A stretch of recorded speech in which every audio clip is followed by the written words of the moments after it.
Hey guys, this girl got game. Welcome to Seduce Me 2 again.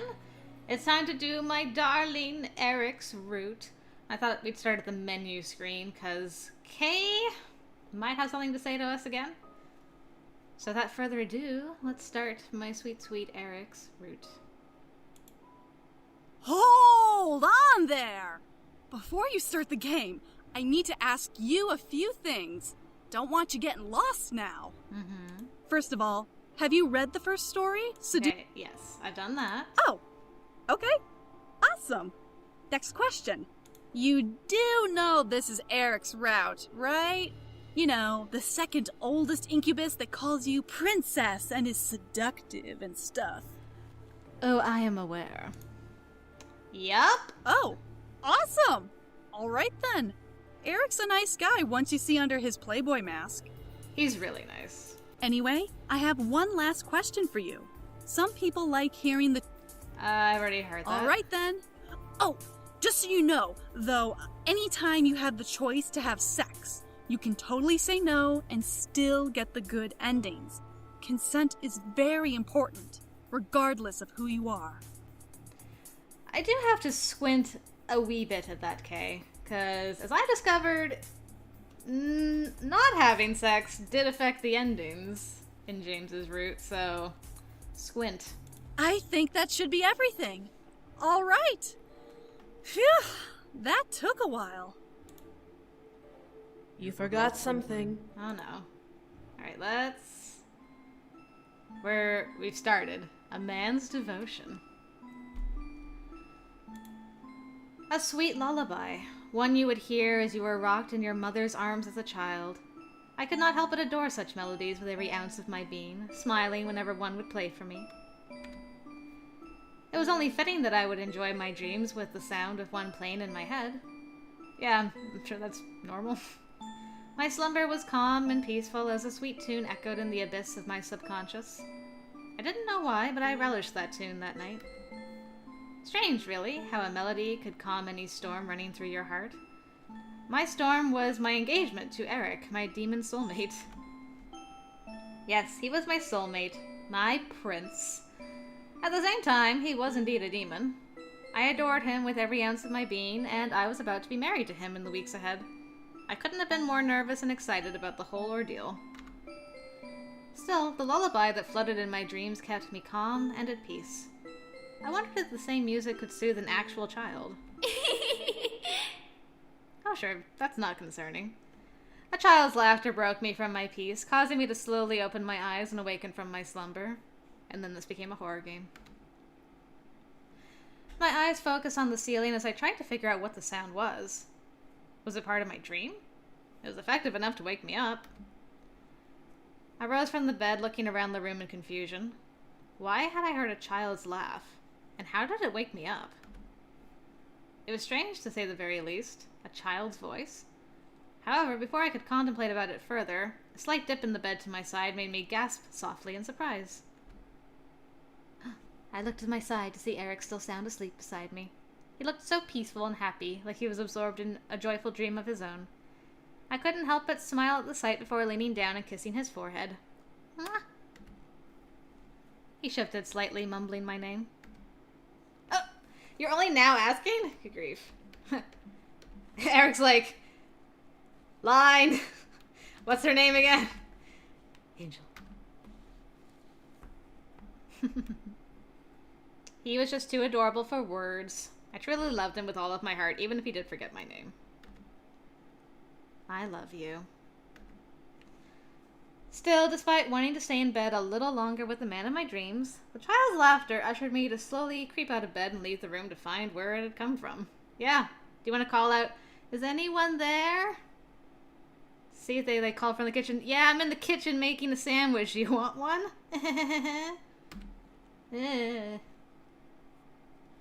Turning on the lights in the lobby, I looked around the main part of the mansion to find out where the laughter had come from. Yeah, this is safe. I heard the laughter trail off as if the voice itself was moving and guiding me to where it wanted me to go. I maintained pursuit, not wanting to lose track of it. Any normal person would have been creeped out and had watched horror movies and knows not to go alone. I, however, was brave enough and dumb enough to figure out what was going on by myself. I was led to my grandfather's office. It was his place of work, as well as his sanctuary for his magic study. I knew that he studied magic and had come to accept it during my time with Erik and his brothers. Still, it was something I was curious about. The lights were on, but the laughter seemed to have faded away as I entered the room. Was I not in the right place? Why are the lights on? As I stepped further into the room, I felt a sense of nostalgia. Despite only ever finding the room after my grandfather's passing, something about this place made me feel warm and happy, like I belonged here. This was where my grandfather imagined his greatest toys and made them come to life. It was here where he studied endlessly about the demon world and demon magic. I felt like I was stepping into a museum of history. Thinking about it, I began to wonder what my grandfather would think if he knew that I was going to marry one of the incubi he had brought into the human world. I knew he had been the one to do it. Damien confessed to me when Erik proposed. Awkward. It was a bit interesting to think about how he would have reacted. Would he be proud? Would he be disappointed? I could never know. I was broken out of my thoughts, however, as I heard the click of a lock unlatching echo through the room. I turned my head toward the sound, pinning the origin of it on one of the nearby drawers. Why did it unlock on its own? I was a little nervous as to why it had done that. You know, music box playing, creepy child's laughter, lights on in a room where they shouldn't be on. Fine. Drawer unlocking and opening? Squint. Well, it's a horror movie, so we gotta open it. I was indeed my grandfather's granddaughter. I felt my curiosity take control of my body and guide me to the drawer. Sliding it open, I saw 2 books neatly placed in the drawer, covered with a thin layer of dust. One was obviously my grandfather's magic book, and the other must have been his journal. I lifted both up and examined them, gingerly wiping the dust off of them. I wanted to read a bit more about each of them, but I wasn't sure which one to open first.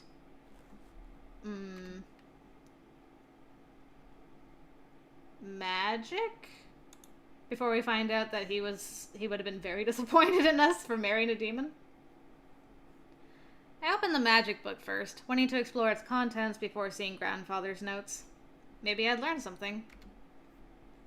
As I opened it, I was surprised to see that the first couple of pages were completely blank. What the... I continued to flip through the pages to find only more blank pages. Was this book not really a book, but a notebook of some sort?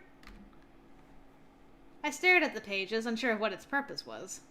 As I gazed onto the blank sheets, however, they began to very slowly fill up with words and images. What? The images that formed on the pages looked to be painted with brushstrokes, while the wording was in an elegant cursive that I could read clearly. The top of the first page, however, had a word in simple lettering. Spirits. Why was the book wanting to show me information on spirits? The laughter that drove me to the room sounded like a child. Was it from a spirit? I read onward, curious as to why the book was showing me this. Spirits were categorized by their origins. Angels and devils could never be spirits, only reborn through a cycle to become angels and devils once again. Okay, so it's not an angel. Human spirits were either brought to heaven, purgatory, or hell, depending on what they had done during the course of their lives. If they were kind and good, they were gifted entry to heaven. If they were evil and cruel, they were sent to hell. I was surprised. Did this make Christianity legitimate? It didn't mention God, so I wasn't entirely sure. I wanted to close the book, but my curiosity led me to read on. Demons, on the other hand, either were sent to purgatory or were reincarnated into a new demon. Demons could never be human. Ah, how wrong you are, though, because we made Damien into a human. However, humans and demons shared one thing in common. They both could also end up not being sent anywhere. Sometimes a spirit could be trapped in either world, forever doomed to wander until something is fulfilled. Their last wish. Ghosts existed too? This was crazy, and yet it made sense. Maybe those TV shows that featured ghost encounters actually had merit. The idea of seeing a ghost was a bit unbelievable. Sure, it was surreal enough meeting demons and a devil, but ghosts seemed to be a bit more realistic in a way. Regardless of who you were in the human world, you knew about ghosts. A lot of people knew about demons. The fact that demons could also be spirits boggled my mind as well. Was it really possible to meet a demon spirit? Ophelia, is that you? Starting to be a little worried. The child's laughter reappeared, softly floating through the air and making me turn toward the door. Quickly followed it, leaving the room and returning to the lobby. Ah, yay! The classic horror trope of, anybody there? I did not sign up for horror. No. Especially not on Eric's route. Is anyone there? As I turned to the stairs, I could hardly believe my eyes. A floating orb, barely the size of my head, was floating down the stairs and toward the back doors. Is it a will-o'-the-wisp? I gripped the railing and stared, not believing what I was seeing. Was this really happening? What was it even? A ghost? A spirit? Some illusion meant to trick me? I couldn't wrap my head around it. Still, it practically called for me to tail behind it. I continued to follow it. It seemed to want me to, anyway. Was this a game? Was it Maleficent? No, it's purple. Wrong color. It led me to the backyard, where it simply floated in the air near the gazebo. Actually, now that I say wrong color, it is purple. What if I called it and it was Ophelia? I stayed by the doorway, unsure of actually stepping out of the house to meet with it. It didn't move, so I could only assume it accepted my hesitation. Hello? Hi. The orb gently spun around itself in a circle, almost like a happy child. For some reason, it made me feel really happy seeing it, despite it being a simple floating orb. It seemed friendly enough, so I stepped out into the backyard and slowly made my way towards it. It gently bobbed up and down, as if it was waiting for me to approach. I stopped a couple feet away from it, not wanting to get too close in case it was a trick. Hi there. Hi. What's your name? My name? Oh, it's Angel. Wow, that's a pretty name. Thank you. Who are you? Oh, I'm no one. I don't have a name. You don't have a name? No.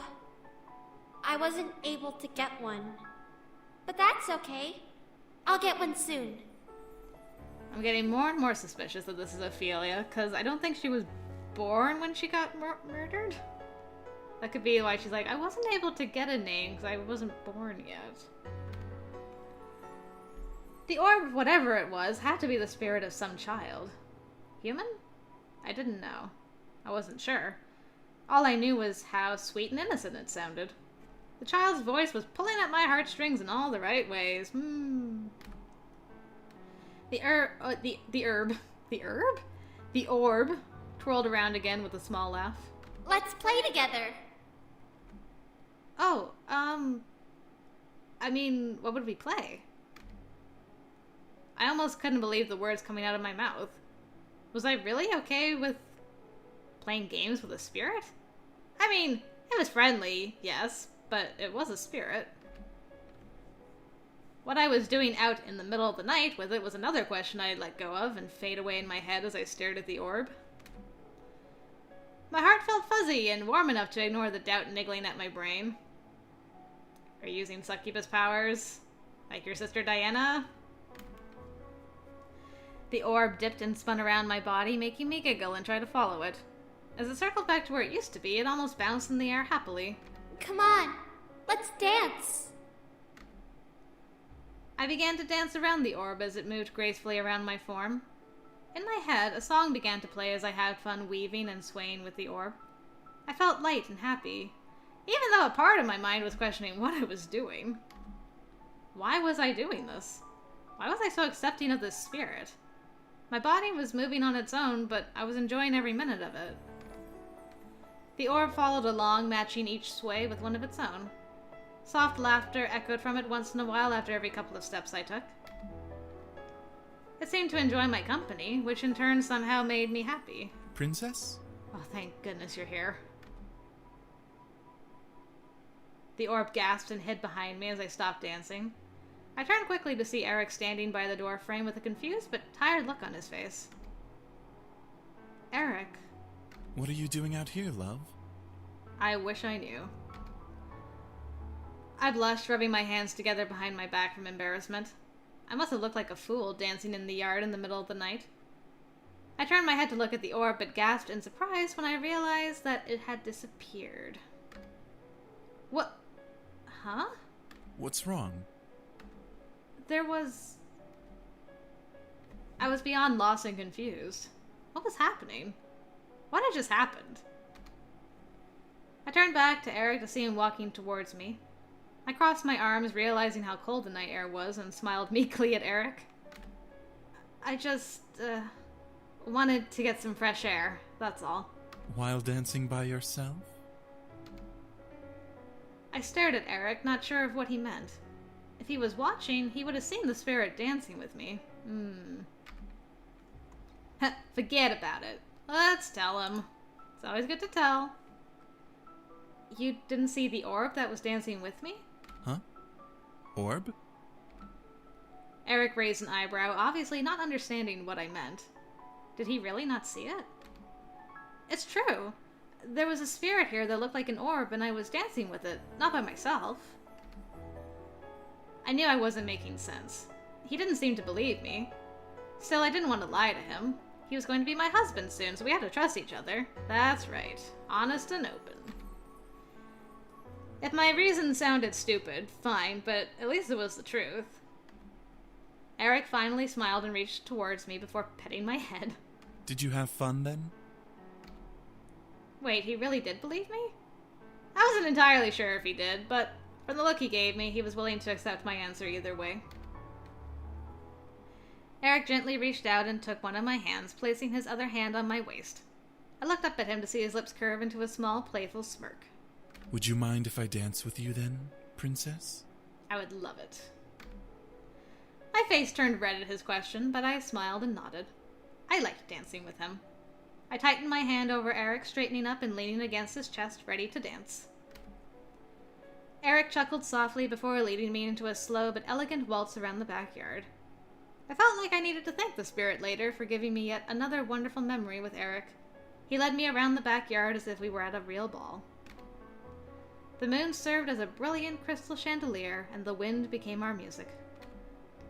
Eventually, however, we had to go back inside. The night was cold, and it was very late. I didn't want the night to end, though. Watching Erik as we walked up the stairs to the bedroom, my heart began to flutter even more, and a soft heat began to burn in my core. I was wondering, oh no, are we gonna have fun times again in the first episode? Of course we are. He was not only charming, but he was handsome and definitely knew what buttons to press to make me feel amazing. It didn't matter that he was an incubus. I really had fallen in love with him and was both romantically and sexually attracted to him. Though, did I really want to pursue my desires right now? We did just stop dancing. Let me think about that.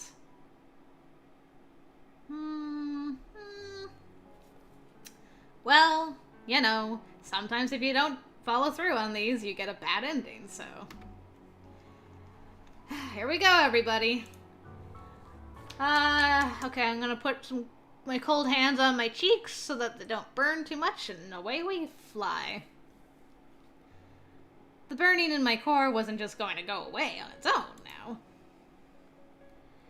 As Erik and I approached our room, I quickly pulled his arm and turned him around to face me. What? Glomp. Before he could finish his sentence, I jumped up and wrapped my arms and legs around him, kissing him deeply. Instinctively, he circled his arms around me to support me, but he stared in shock at my eagerness. Within seconds, he melted into the kiss and panted against my lips, making me moan in reply at the sound. He tightened his grip around me as he walked backwards towards the bed. When his legs hit the side of the mattress, he sat down and allowed his hands to rub my back. I pulled away from the kiss ever so slowly, enjoying every moment that I was still connected to his lips before letting out a small sigh. I was pretty sure I had made myself clear, but I gave him a softly spoken demand. I don't want to go to bed yet. Erik stared up at me before licking his lips and slowly running his hands under my shirt and up my back. Tingle shot up my spine as his fingers ran over my bare skin, a shuddering moan escaping my lips. As my princess commands. Oh my god! Water! Need iced water. I felt Erik gently lift my shirt up, and I lifted my arms for him to fully remove it from my body before he tossed it to the side. The cool air hitting my skin made me shudder as Erik pulled me back in for another heated kiss. Damn his hands for memorizing my body. He knew what spots to caress, making me buck my hips against his and tighten my hold on him. When I felt his smirk against my mouth, I softly bit onto his lower lip, telling him silently not to play with me. I felt the warm sensation of his enthrallment invade my body, causing me to cuddle closer against his chest and softly grind my hips against his in need. His enthrallment was part of our foreplay, adding 10 times more pleasure to our sex. I knew that he poured every ounce of his love for me into our lovemaking. Every time we had sex was just another confession of true love between us. It wasn't just to feed hunger and desire. It became one of many ways we showed our love to each other. It was only a benefit that he was an incubus, a natural master of sex. Every touch made me tremble, and every kiss on my skin made me swoon and melt in his arms. He knew how to make me moan, how to make me crave him, how to make me shiver with ecstasy.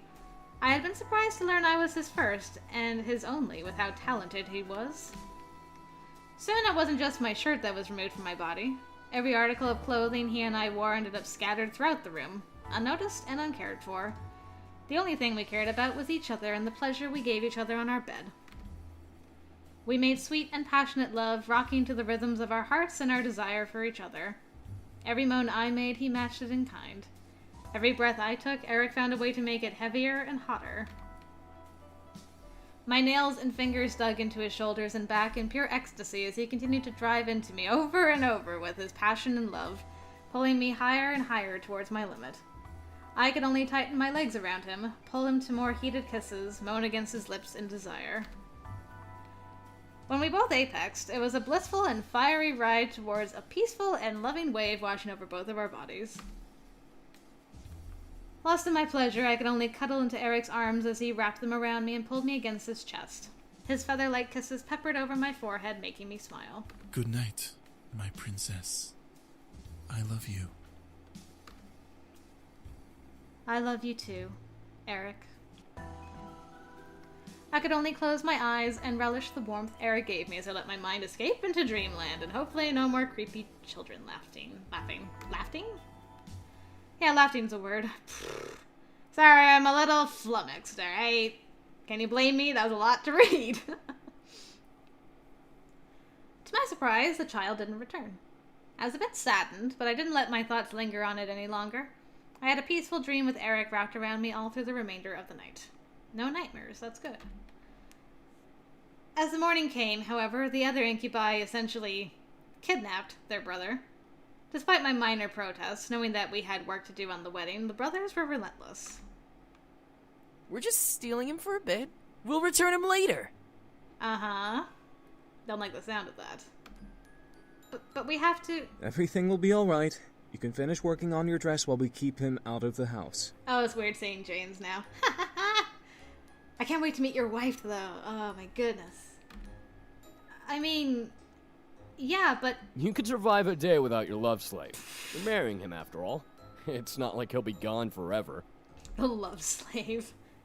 Everything will be all right, princess, I promise. As soon as we're done with whatever they want to do, then I'll come straight home. What are you guys up to? Okay. I love you. I could barely make out him saying, I love you too, as he was dragged away by his brothers. As the front door closed, I could hear Erik being thrown over someone's shoulder. Probably Sam's. I looked around the mansion. Since I was indeed alone, I had the chance to try and find that spirit again. Why are you obsessed with this spirit? Why had it run away the first time? I quickly rushed to the backyard, looking around it. It was much brighter, yes, but perhaps the spirit was still there. Despite not being able to find it, I scoured the entire mansion in hopes of meeting the orb again. It almost became a game of hide and seek, only I didn't know if the orb was hiding or was gone. After a straight hour of looking around, I gave up. The orb was nowhere to be found, and I was certain I wouldn't meet it again. I could only let out a sigh at the thought, but I shook my head to forget about it at last. It had given me a moment with my love, so I was grateful. 2 moments. I went back into my room and flopped onto my bed, not really sure what to do. I could have organized what I was going to wear with my dress, but I really didn't want to pull my dress out of the garment bag it was in. Staring at the ceiling, I felt my eyelids slowly getting heavy, and soon I was letting my sudden drowsiness take hold of me. What was happening? Why did I feel like sleeping? It was close to noon. Or was it past noon? I somehow couldn't remember anymore. I allowed myself to fall asleep, blaming the search and the wedding stress that lingered in my mind for tiring me out.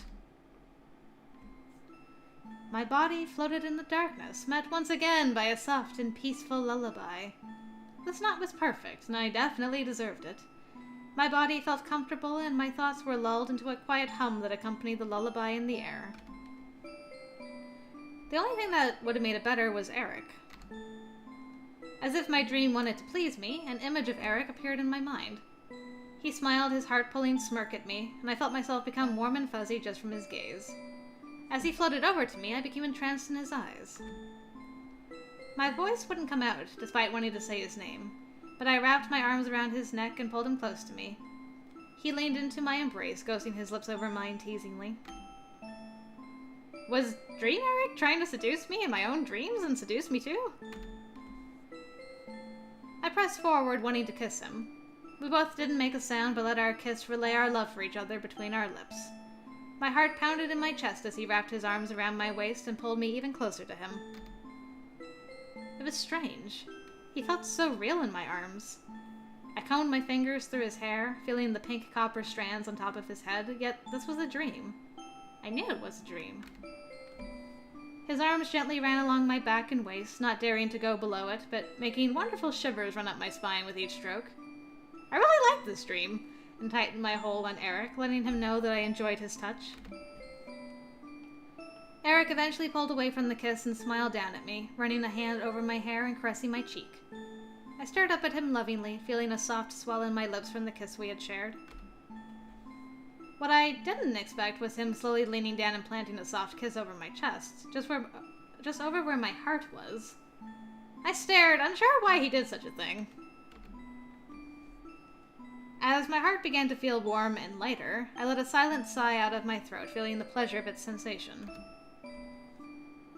Erik slowly backed away and disappeared, but I continued to feel the warmth over my heart sweetly emanate through my veins like a slow adrenaline rush. What was happening to me? Tingles ran across every nerve in my body, making me shiver in delight. Whatever this was, I liked it. Soon the warmth lulled me into a peaceful hum, and I curled into myself, wrapping my arms around my body from the comfort it brought. I felt at peace, while my body felt like it was embracing the warmth enveloping it. It was strange, but I accepted the restful feeling. 'Cause that's normal.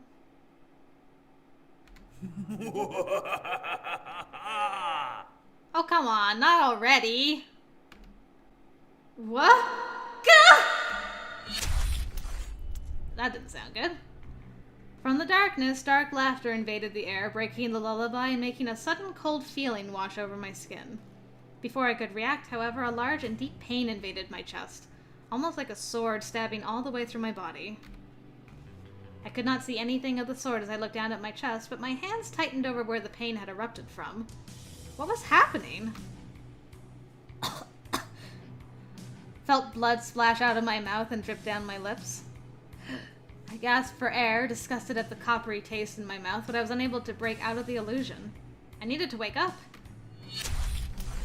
The stabbing pain ripped through my insides as if the invisible blade in my chest unsheathed itself from my torso, and I felt a second stab through my stomach, more blood gushing from my mouth.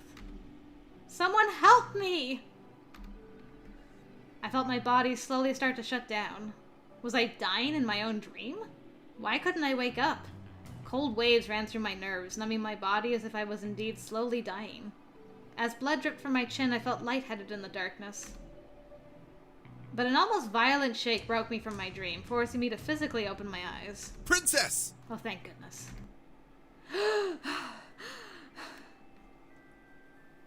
was no longer able to taste blood or feel pain. I was back in my room, staring at Eric's concerned face as he held my shoulders. I shuddered from the experience, unable to forget the feeling of being stabbed in my own dream. Erik, however, had saved me. Love, what happened? You were thrashing around and... I didn't let him finish. I grabbed Eric's body and slammed myself into his chest, happy to no longer be trapped in the dream and thankful that he woke me from it. Erik wrapped his arms around me and gently rubbed my back, soothing me as I began to cry into his shoulder. Did you have a nightmare? Mm-hmm. It was terrible. I was being attacked by something in the darkness. I couldn't do anything about it. Shh. It's okay now. You're safe. I'm right here. I could only nod as Erik rocked me back and forth, comforting me. It may have been a dream, but I was still mortified by it. It seemed almost too real to be just a dream. I didn't want to think about it anymore. I didn't want to remember the dream, especially how horrible it was. I was supposed to be getting mentally ready for my wedding, not having nightmares about dying. Erik kissed over my head and face, trying to soothe my sadness. He wiped away my tears and continued to hold me close until I was calm and relaxed. I tried to reassure myself that it was a dream. It was just a stupid dream. Just a nightmare. Erik gently pulled away, not releasing me from his arms, and looked down at me with a soft frown. I'm sorry that I left. I should have been here, making sure that you had good dreams. Well, that's not your fault. I shook my head. Erik needed to spend time with his brothers. It was important enough to him that he let himself be dragged away by them. No. It's all right. I'll be fine. Are you sure, Princess? Yeah, I'm sure. I had to shake this off. I didn't know what was going on, but now Erik was here and could be with me in case anything else happened. After I had finally calmed down, Erik told me about what the boys had done. They took Erik to a cafe deep in downtown Chicago, just wanting to have a brother-to-brothers talk with him. I was happy he got to spend time with them, but Erik had practically rushed home to return to me. The dream did not appear again that night. Erik used his powers to enter my dreams and kept me safe from anything that tried to hurt me. And thankfully, nothing did. Wow. However, there was a strange feeling in my gut that didn't sit right with me. For some reason, Erik's comfort didn't make me feel okay. It was as if I didn't want him to be in my dreams.